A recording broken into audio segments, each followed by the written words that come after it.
ആത്മാവേ എന്നിൽ വന്നു നിറയണമേ. പരിശുദ്ധാത്മാവേ കൃപ ചൊരിയണമേ. പരിശുദ്ധാത്മാവേ ശക്തി പകരണമേ. പരിശുദ്ധാത്മാവേ കൃപ ചൊരിയണമേ. പരിശുദ്ധാത്മാവേ ശക്തി പകരണമേ. പരിശുദ്ധ പരമ ദിവ്യകാരുണ്യത്തിന് നേരവും ആരാധനയും സ്തുതിയും പുകഴ്ചയും ഉണ്ടായിരിക്കട്ടെ. ലോകത്തിന്റെ നാനാഭാഗങ്ങളിലിരുന്ന് ദൈവകാരുണ്യം, ദൈവത്തിൻ്റെ കൃപ യാചിക്കുന്നവരുണ്ട്. നമുക്കെല്ലാവർക്കും ആത്മീയമായ ആ ഒരു ബന്ധത്തോടുകൂടി പ്രാർത്ഥിക്കാം. മത്തായി 18:19 നമ്മൾ കാണുന്നുണ്ട്, നിങ്ങളിൽ 2 പേർ യോജിച്ച് ചോദിക്കുന്ന ഏത് കാര്യവും സ്വർഗസ്ഥനായ പിതാവ് നടത്തിത്തരും. ഏക മനസ്സോടെ പ്രാർത്ഥിക്കാം.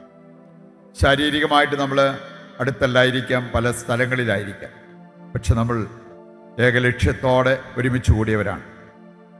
ദൈവകരുണയുടെ ഈ മണിക്കൂറിൽ ദൈവത്തോട് പ്രാർത്ഥിക്കുവാൻ, നമ്മുടെ മേൽ, നമ്മുടെ കുടുംബത്തിൻ്റെ മേൽ, ലോകം മുഴുവൻ്റെ മേലും ദൈവകരുണ വർഷിക്കപ്പെടുവാൻ നമ്മൾ പ്രാർത്ഥിക്കുന്ന സമയം.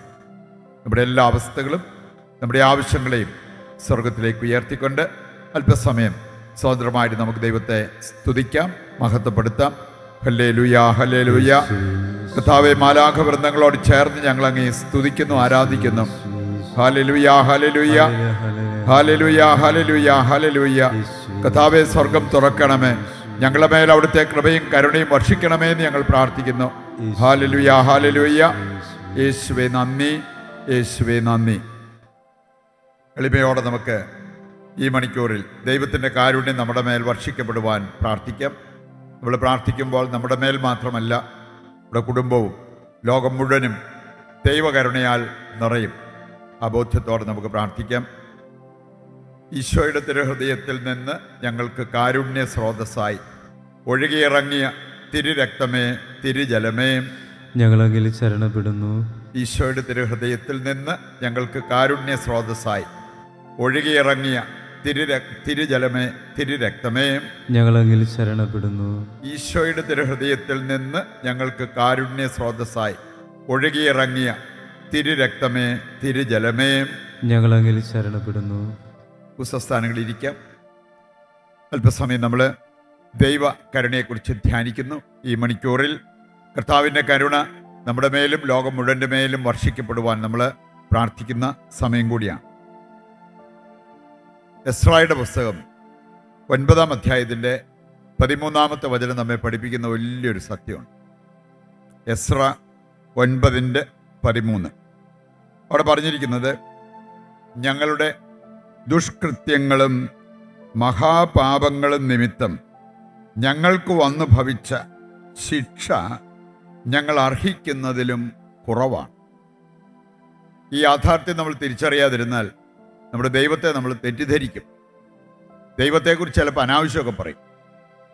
ഇവിടെ ഇസ്രായേൽ ജനം വിളിച്ചു പറഞ്ഞ ഒരു കാര്യമുണ്ട്, കർത്താവേ, ഞങ്ങളുടെ തെറ്റുകളും പാപങ്ങളും അത് ഞങ്ങൾ കണക്കിലെടുക്കുമ്പോൾ ഞങ്ങൾക്ക് ലഭിച്ച ശിക്ഷ ഞങ്ങളുടെ പാപത്തിന് ആനുപാതികമല്ല, അതിനേക്കാളൊക്കെ ഒരുപാട് കുറവാണ്.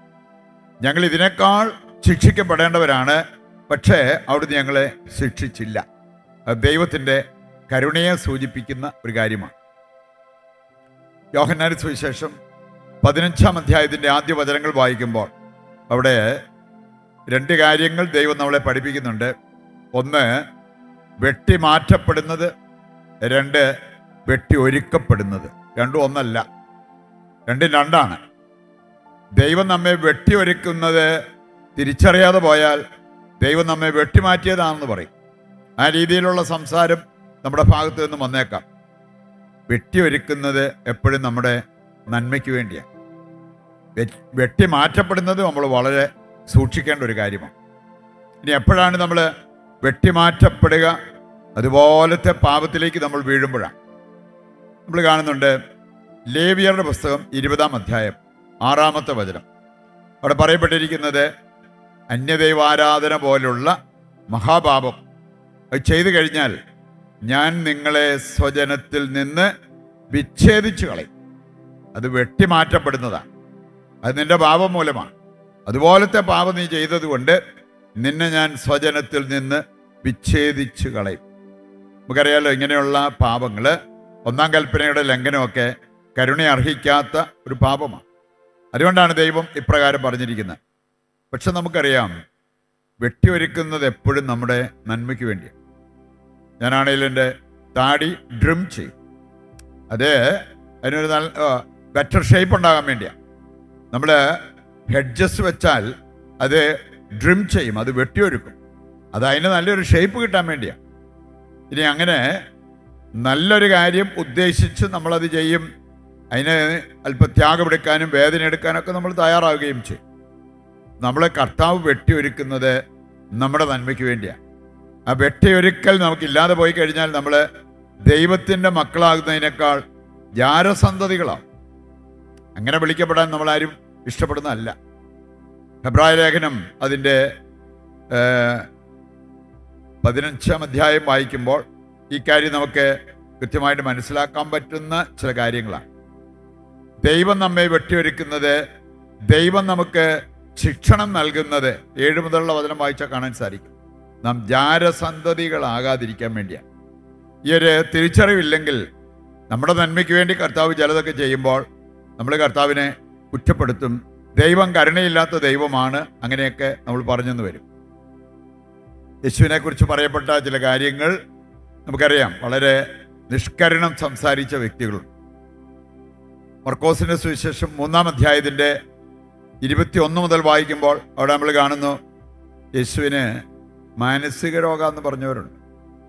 അവന് ചിത്തഭ്രമം വന്നിരിക്കുന്നു. വേറെ ചില പരിസയരും നിയമത്തിനും അവർ പറഞ്ഞത് അവന് ചെറിയ കുട്ടിപ്പിശാചൊന്നും അല്ല, ബെൽസിബുൾ പിശാചുക്കളുടെ തലവനാണ് അവനെ ബാധിച്ചിരിക്കുന്നത്. ഇതുണ്ടായിട്ടാണോ? അല്ലല്ലോ. അവര് യേശുവിനെ അറിയേണ്ടതുപോലെ അറിയാതെ സംസാരിക്കുന്നത് നമുക്ക് കാണാൻ പറ്റും. ഇതുപോലെ നമ്മളും നമ്മുടെ നന്മയ്ക്കായി ദൈവം ഒരു വിശുദ്ധീകരണം അനുവദിക്കുമ്പോൾ, വെട്ടിയൊരുക്കൽ അനുവദിക്കുമ്പോൾ വേണമെങ്കിൽ നമുക്ക് പറയാൻ പറ്റും ദൈവം ക്രൂരനാ. അല്ലെങ്കിൽ പിന്നെ ഞാൻ ഇത്രയൊക്കെ പ്രാർത്ഥിച്ചിട്ട് എന്തുകൊണ്ട് എനിക്ക് ഇങ്ങനെ സംഭവിച്ചു എന്ന് മാനുഷികമായ രീതിയിൽ നമുക്ക് പറയാൻ പറ്റും. അതുകൊണ്ട് നമ്മുടെ ദൈവത്തെ അറിയേണ്ടതുപോലെ നമ്മൾ അറിയണം. എങ്കിലേ ദൈവം കാരുണ്യവാനായ ദൈവമാണ് എന്നുള്ളത് എല്ലാ സാഹചര്യത്തിലും നമുക്ക് പറഞ്ഞ് മുമ്പോട്ട് പോകാനായിട്ട് സാധിക്കുകയുള്ളൂ.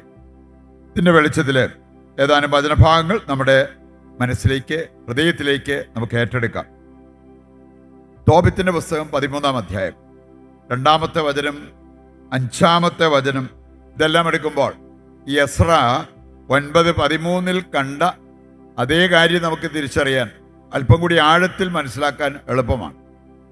ദൈവം നമ്മെ സ്നേഹിക്കുന്ന ദൈവമാണ്. ദൈവം കാരുണ്യവാനായ ദൈവമാണ്. ദൈവത്തെ പോലെ കരുണയുള്ള മറ്റാരുമില്ല. ഇനി ഈ ദൈവം നമ്മുടെ ജീവിതത്തിൽ നമ്മുടെ നന്മയ്ക്കായി ചിലതൊക്കെ അനുവദിക്കും. അത് താൽക്കാലികമായി വേദന ഉളവാക്കുന്ന ചില കാര്യങ്ങളായിരിക്കാം. റോമലേഖനം 8-ാം അധ്യായം 18-ാമത്തെ വചനം നമുക്ക് സുപരിചിതമല്ലേ? അവിടെ പറഞ്ഞിരിക്കുന്നത്, വെളിപ്പെടാനിരിക്കുന്ന മഹത്വത്തോട് തുലനം ചെയ്യുമ്പോൾ ഇന്നത്തെ കഷ്ടത വെറും നിസ്സാരമാണ്. നമ്മളാണേലും ഫിക്സഡ് ഡിപ്പോസിറ്റോ അങ്ങനെ മണി ഇൻവെസ്റ്റ് ചെയ്യും. നമ്മുടെ കയ്യിലിരുന്ന പൈസ ഇൻവെസ്റ്റ് ചെയ്യും. എന്നിട്ട് അയ്യോ എൻ്റെ കയ്യിൽ നിന്ന് കാശ് പോയെന്ന് പറഞ്ഞ് കിടന്ന് കാറിക്കൂവാറൊന്നുമില്ലല്ലോ. നമുക്കറിയാം അത് കൂടുതലായി അത് വർദ്ധിച്ച് നമ്മുടെ കയ്യിലേക്ക് തന്നെ തിരിച്ചു വരും. ഏതാണ്ട് ഇതുപോലെ ദൈവം സൂചിപ്പിക്കുന്ന ഒരു കാര്യമാണ് വെളിപ്പെടാനിരിക്കുന്ന മഹത്വം. അത് മറക്കരുത്. ഇന്ന് നീ ഒരല്പം വേദനയിലൂടെ, ക്ലേശത്തിലൂടെ, നഷ്ടത്തിലൂടെ കടന്നു പോകുമ്പോൾ വെളിപ്പെടാനിരിക്കുന്ന മഹത്വം അത് മറക്കരുത്. ചിലപ്പോൾ നല്ല സാമ്പത്തിക ഭദ്രത ഉണ്ടായിരുന്ന വ്യക്തികളുടെ മേൽ ദൈവം കൈവച്ചു, സമ്പത്ത് കൈവിട്ടുപോയി. എന്തിനു വേണ്ടിയാണ്? നിന്റെ ആത്മാവ് നശിക്കാതിരിക്കാൻ വേണ്ടിയാണെന്നാണ് ദൈവം പഠിപ്പിച്ചിരിക്കുന്നത്. പറയണ്ട, അത് തിരിച്ചറിയാത്ത വ്യക്തികൾ എൻ്റെ പണം പോയേ എന്ന് പറഞ്ഞ് ഒച്ചമേളം വെച്ച് നടക്കുന്നത് കാണാൻ പറ്റും. നിരാശപ്പെടുന്നത് കാണാൻ പറ്റും. ആത്മഹത്യക്ക് ഒരുങ്ങുന്നത് കാണാൻ പറ്റും. വെളിപ്പെടാനിരിക്കുന്ന മഹത്വത്തോട് തുലനം ചെയ്യുമ്പോൾ ഈ വേദന നിസ്സാരമെന്ന് കാണാൻ നമുക്ക് സാധിക്കണം. ജോബിൻ്റെ പുസ്തകം നമ്മെ പഠിപ്പിക്കുന്നത് ആ ഒരു യാഥാർത്ഥ്യമാണ്. ഒരു കാലത്ത് സമ്പന്നനായിരുന്ന ജോബ് ഇടക്കാലം കൊണ്ട് പാപ്പരായി. മാത്രമല്ല അവന് കുഷ്ഠരോഗം, എന്തൊരവസ്ഥ! മാനസിക ക്ലേശം, ശാരീരികമായിട്ടുള്ള ദുരിതം, സാമ്പത്തിക ബുദ്ധിമുട്ട് എല്ലാം കൂടെ ഒന്നിച്ചു വന്നു. സോഷ്യൽ പ്രശ്നങ്ങളും അവനുണ്ടായി. കാരണം അവന് ഒരിടത്ത് പോകാൻ പറ്റത്തില്ല. കുഷ്ഠരോഗികളെന്ന് പറഞ്ഞാൽ ഒറ്റപ്പെട്ടതുപോലെ ജീവിക്കണം. ഇതെല്ലാം കൂടെ ഒന്നിച്ചു വന്നു. അവിടെയും പാപം ചെയ്യുന്നതിനെക്കുറിച്ചോ ദൈവത്തെ പഴിക്കുന്നതിനെക്കുറിച്ചോ ആത്മഹത്യ ചെയ്യുന്നതിനെക്കുറിച്ചോ ജോബ് ചിന്തിച്ചില്ല. ഈ സാഹചര്യത്തിൽ ഒരു പാപം വരാതിരിക്കാൻ അവൻ ശ്രദ്ധിച്ചു. തൻ്റെ സംസാരത്തിൽ പോലും ഒരു തെറ്റ് വരാതിരിക്കാൻ അവൻ ശ്രദ്ധിച്ചു. അതുകൊണ്ട് എന്താ സംഭവിച്ചേ? ഇടക്കാലം ദുരിതപൂരിതമായിരുന്നെങ്കിലും പിന്നീട് നമ്മൾ കാണുകയാണ് അവന് നഷ്ടപ്പെട്ടതെല്ലാം ദൈവം അവന് തിരിച്ചു കൊടുത്തു. ശാരീരികമായിട്ടുള്ള സൗഖ്യം അവനുണ്ടായി. അവൻ്റെ കുഷ്ഠരോഗം മാറി. അതുപോലെ തന്നെ സാമ്പത്തികമായിട്ട് അവന് എത്രമാത്രം നഷ്ടപ്പെട്ടോ അതിൻ്റെ ഇരട്ടി തിരിച്ചു കൊടുത്തു. മാത്രമല്ല അവൻ്റെ ആയുസ് ഇടക്കാലം കൊണ്ട് അവനങ്ങനെ സന്തോഷപ്രദമായി അല്ലെങ്കിൽ ആനന്ദിച്ച് ജീവിക്കാൻ പറ്റിയില്ലെങ്കിലും അതിൻ്റെ പേരിൽ അവനെ നഷ്ടം വരാതിരിക്കാനാണ് അവൻ്റെ ആയുസ് ദൈവം നീട്ടിക്കൊടുക്കുകയും ചെയ്തു.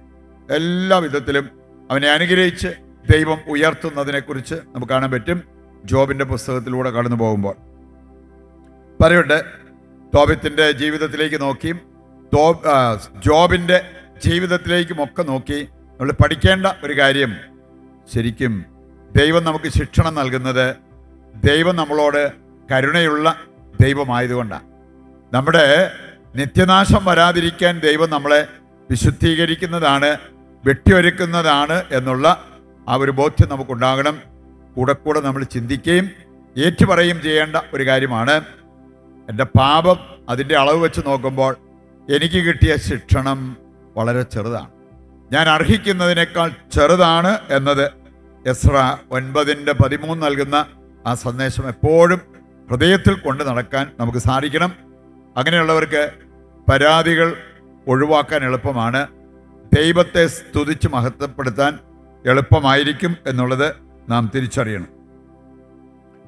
1 രാജാക്കന്മാർ 21:27 ആഹാബ് രാജാവിനെതിരെ ദൈവം ശബ്ദമുയർത്തിയതും ശിക്ഷാ നടപടിക്ക് ഒരുങ്ങുന്നതും കാണാൻ പറ്റും.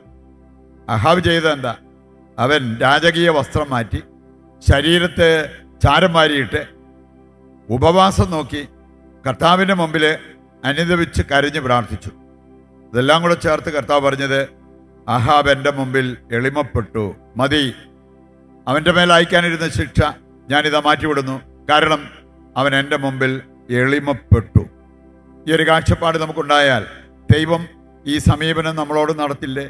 അപ്പം അതുകൊണ്ട് നമ്മുടെ പാപം എത്ര വലുതാണ് എന്നതിനേക്കാൾ നാം അനുദപിക്കാൻ തയ്യാറാണോ, എളിമപ്പെടാൻ തയ്യാറാണോ, അതാണ് കർത്താവ് നോക്കുന്നത്. എളിമപ്പെടുന്നവർക്ക് ദൈവകരുണയ്ക്ക് അർഹതയുണ്ട്. യോനാ പ്രവാചകൻ 4-ാം അധ്യായത്തിൻ്റെ 2-ാമത്തെ വചനം നമ്മുടെ ദൈവം ആരാണെന്ന് കൃത്യം പഠിപ്പിക്കുന്നുണ്ട്. അവിടെ പറഞ്ഞിരിക്കുന്നത്, ദൈവം ശിക്ഷിക്കുന്നതിൽ വിമുഖനാണ്, രക്ഷിക്കുന്നതിൽ മുൻപന്തിയിൽ നിൽക്കുന്നവൻ, കരുണ കാണിക്കുന്നതിൽ മുൻപന്തിയിൽ നിൽക്കുന്ന ഒരു ദൈവമാണ് നമ്മുടെ ദൈവം. ആ ഒരു ബോധ്യം നമുക്കുണ്ടെങ്കിൽ നമ്മുടെ ദൈവത്തെ പഴിക്കാതിരിക്കാൻ നമുക്ക് പറ്റും, ദൈവകരുണ പ്രാപിക്കാൻ അത് നമ്മെ സഹായിക്കുകയും ചെയ്യും. നമ്മുടെ എല്ലാ പ്രാർത്ഥനാ നിയോഗങ്ങളെയും ഈ അൾത്താരയിൽ സമർപ്പിക്കാം. പരിശുദ്ധമായ കാലയളവിൽ ദൈവത്തിൻ്റെ സ്നേഹവും കരുണയും നാം എല്ലാവരുടെ മേലും നമ്മുടെ കുടുംബത്തിൻ്റെ മേലും വർഷിക്കപ്പെടുവാൻ നമുക്ക് പ്രാർത്ഥിക്കാം. ലോകം മുഴുവനെയും സ്വർഗത്തിലേക്ക് ഉയർത്തിക്കൊണ്ട് നമ്മുടെ പ്രത്യേക പ്രാർത്ഥനാ നിയോഗങ്ങൾ കർത്താവിൻ്റെ കരങ്ങളിൽ ഏൽപ്പിച്ചുകൊണ്ട് ദൈവത്തെ സ്തുതിച്ച് ദിവ്യകാരുണ്യത്തിൻ്റെ ആശീർവാദം സ്വീകരിക്കുവാൻ നമുക്കൊരുങ്ങാം. യേശുവേ നന്ദി, ഹല്ലേലൂയ, ഹല്ലേലൂയ. കർത്താവെ, ഞങ്ങളെ അനുഗ്രഹിച്ച് ആശീർവദിക്കണമേ. അവിടുത്തെ കരസ്പർശനം ഞങ്ങൾക്ക് തരണമേ.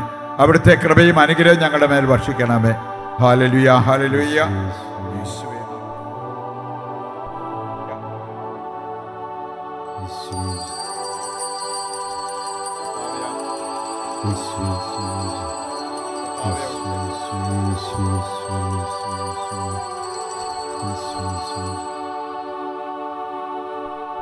പരിശുദ്ധ പരമമാ ദിവ്യകാരുണ്യമേ, എന്നുമെന്നും അങ്ങേക്കാരാധന. പരിശുദ്ധ പരമമാ ദിവ്യകാരുണ്യമേ, എന്നുമെന്നും അങ്ങേക്ക് ആരാധന.